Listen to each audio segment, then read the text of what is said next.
আজকে আমরা প্রজাগোবিন্দ এলপি স্কুলে ক্লাস 3-তে সাপ ঢুকছে, তাই যে অভিভাবকরা আইসেন সাপটা বাইর করার লাগিয়া খুব পরিশ্রম করে তারা।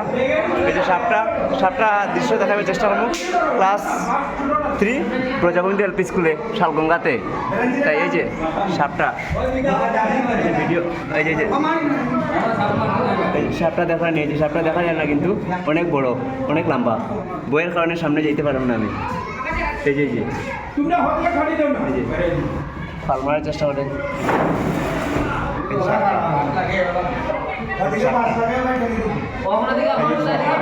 ফাল মারার চেষ্টা অনেক লম্বা। এই যে স্কুলে সাপটা বের করার লাগিয়ে গার্জিয়ানরা বিভিন্ন জায়গা থেকে আইসেন, বই চেষ্টা করে সাপটা বের করার লাগিয়ে। এই যে আমাদের দাদাও এখানে উপস্থিত আছেন, মাসি। সব স্টুডেন্টরা এখন আতঙ্কে বইয়ের মধ্যে আছে, বাইরে সব দাঁড়িয়ে আছে, টিচাররা আমরা আছি। সাপ বের করার চেষ্টা করলাম, যে কোনো কিছু ক্ষতি হয়েছে না, সাপটা বাইর করার চেষ্টা চলে। ভাগ্য ভালো, কোনো স্টুডেন্টকে কামড় দেয়নি। তাই দেখা যাক, তাই ক্যামেরাবন্দি করে রাখলাম স্মৃতি হিসাবে।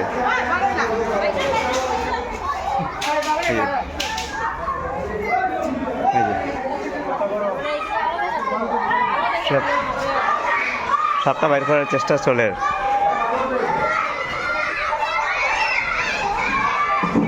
এই যে দেখা যাক, এই যে অনেক বড়, অনেক বড় সাপ। অনেক দূর থেকে ক্যামেরা করছি আমি, অনেক বড় সাপ। ধন্যবাদ সবাইকে। এই যে আমরা স্কুলে আবার লাগিয়া, বাচ্চারা যদি সুরক্ষিত থাকে তা আমরা সুরক্ষিত। তাই ধন্যবাদ।